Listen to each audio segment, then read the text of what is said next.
Personne rit au bon moment où elle part en éclats, ah ben là, c'est la plus grande récompense, je pense qu'on a comme interprète. Mhm. C'est d'avoir réussi à aller chatouiller les émotions de la personne avec notre prestation. Donc, ça veut dire qu'on a bien livré le message, qu'on a livré un message efficace, un message qui frappe.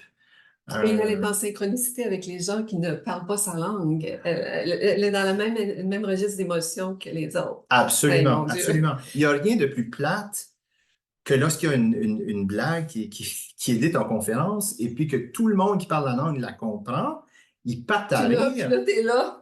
et la personne qui a les écouteurs et qui écoute notre interprétation, elle bouge pas. Ah ouais, oui, ça, j'ai vu ça des fois. C'est horrible, c'est horrifiant. D'un, parce qu'on n'est pas satisfait de ne pas avoir réussi Mhm. à traduire correctement ou à interpréter correctement cette blague-là. Mais surtout parce qu'on a l'impression que la personne qui nous écoute tombe gênée parce que elle se dit, C'est ouais, ça, c'est ça. les autres rient, je devrais être en train de rire moi aussi, mais bon, ha ha ha. Vous voyez, il rit jaune un peu. Ouais, ouais. Et comme interprète, mais on se cogne sur la tête, on fait aïe, aïe, aïe, aïe, aïe, qu'est-ce que j'ai fait là? Mais bon, hein, C'est des choses qui arrivent, si ça t'arrive, effectivement. si ça n'arrive pas à un interprète à un moment donné, c'est pas normal. Ça arrive à Non, tout le je monde. comprends. Je comprends. Puis, c'est ça. Donc, on a parlé des émotions, de l'attention. Ah, et puis, la question qui tue, comment tu portes ton casque d'écoute? Parce qu'on en a parlé avec, est-ce que tu l'enlèves avec, parce que là, on parle du casque d'écoute, on parle pas des écouteurs, là, pas des earpods là, qu'on met là. Ouais. Puis tu es appelé à travailler, entre autres, à Radio-Canada avec le casque d'écoute. D'ailleurs, Ouais. j'avais mis la photo, une photo, je me suis permis d'aller prendre une photo sur ton site où on te voit dans une cabine de Oui, Radio-Canada avec le casque d'écoute, là. oui, effectivement. Et puis, c'est ça, parce que quand j'ai fait ma thèse de doctorat, l'hypothèse qu'on voulait vérifier, on avait remarqué que les interprètes enlevaient toujours au bout d'un certain temps des écouteurs. Mhm. Et l'hypothèse, c'était pour s'entendre, pour vérifier si l'énoncé qu'ils produisaient était correct, Ouais, correspondait et qu'ils se servaient, gardaient l'autre pour comprendre. ouais, Alors, ouais. et ça, c'était parce qu'on a fait passer des questionnaires aux gens. En fait, c'est pas moi, c'est Sylvie Lambert, que peut-être que tu connais des réputations, là, qui avait fait passer ça. Et c'est ce que disait, c'était comme ça qu'ils expliquaient la chose. Et puis là, on a vérifié du point de vue sémantique. Nous, on a juste regardé le point de vue sémantique, on n'a pas vérifié la grammaire, la syntaxe et tout ça. Mhm. C'est juste la sémantique. Puis on s'est rendu compte que effectivement, c'était la meilleure qualité d'interprétation, c'est quand tu enlèves ton. Mhm. Mhm. Alors là, on s'est demandé.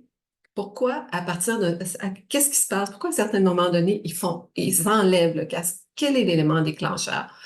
Alors, on avait des textes argumentatifs. On avait une structure de texte argumentatif. Monsieur Dellinger a travaillé, lui, dans sa thèse de doctorat avec des procédures puis des textes, des récits.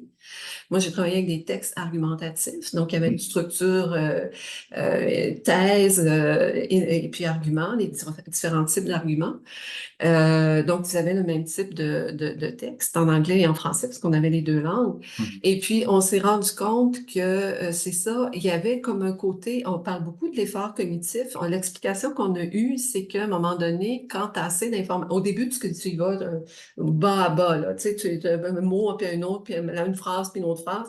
Puis à un moment donné, il y a comme quelque chose qui se passe, puis là, on utilise l'autre, l'hémisphère de la créativité beaucoup moins précis. Justement, vous disiez de réduire quand vous aviez 4 phrases, vous étiez capable d'en faire une, c'est parce que vous êtes dans votre hémisphère de la créativité. Mhm. Donc, c'était beaucoup moins fatigant. C'est pour réduire la fatigue. En tout cas, c'est Ouais. on n'a pas, il n'y a pas eu d'autres études faites là-dessus. Puis je t'en ai parlé, puis c'est ça que tu me disais que à un moment donné, t'enlèves pour t'écouter, hein, pour écouter ta production. Absolument, absolument, mais j'admire Puis que beaucoup tu es les... dans une créativité. Mais en même temps, tu dis que tu es Ouais. à ce moment-là, tu es comme dans une étape de créativité aussi, tu es très créatif.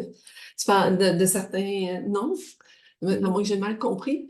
Oui, oui, oui, tout à fait, tout à fait. Personnellement, oui, il m'arrive et quotidiennement, lorsque j'ai des écouteurs, surtout les écouteurs qui couvrent Les deux entièrement oreilles, les ouais, oreilles, c'est là, ça. moi, je trouve ça un peu incommodant, dans le sens que j'aime,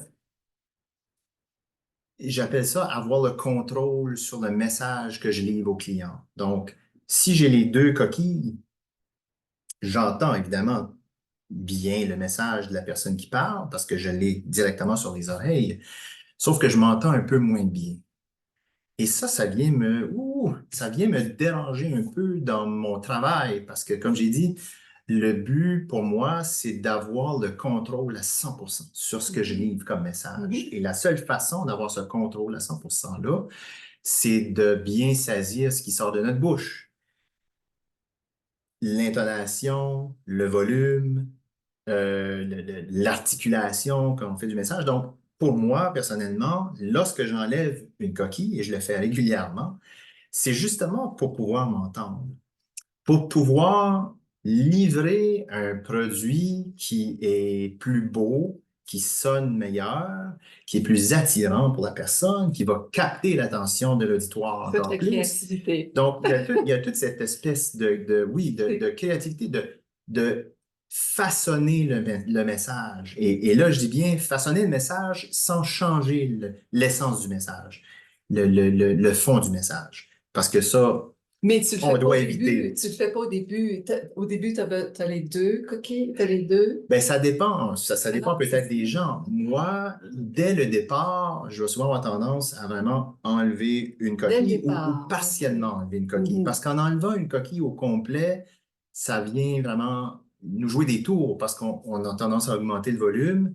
Et si on augmente le volume, plus on augmente le volume, plus on risque de causer des dommages à nos oreilles, dans le Oh, il fond. faut faire Fait que attention. c'est C'est faut faire attention. vrai. Donc, si on, Mhm. moi, ce que je fais, c'est que je vais laisser une coquille là et l'autre, je vais l'enlever moitié OK. pour quand même avoir un bon son, mais toutefois pour être en mesure de m'entendre moi-même.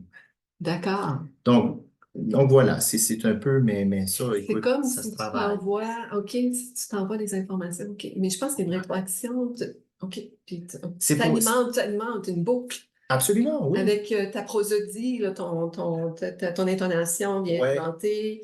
ouais. Et c'est pas juste, OK, Et je je pense comprends. que ça, à mesure qu'on prend de l'expérience en tant qu'interprète aussi, C'est j'ai vrai, tu as rarement vu des raison. débutants faire ça. Des Oui, non, c'est débutants, ça, vraiment, les exactement. débutants vont être collés à la coquille, et puis mon Dieu, n'enlevez-moi pas mes coquilles parce que là, je vais manquer Donc, quelque chose. ouais. Mais non, quand on réussit à être dans notre zone, qu'on appelle, on est à Mhm, l'aise, on a mhm. peut-être plus d'expérience, euh, on, on- notre souci de livrer quelque chose qui est agréable, ce souci-là devient de plus en plus important. Donc, à mesure qu'on devient plus à l'aise dans ce qu'on fait. Donc, on peut plus se concentrer, peut-être moins consacrer d'énergie à s'inquiéter pour X, Y, Z euh, par rapport à notre performance. On peut passer de l'inquiétude à la volonté de peaufiner et de façonner un message qui est agréable pour l'auditoire.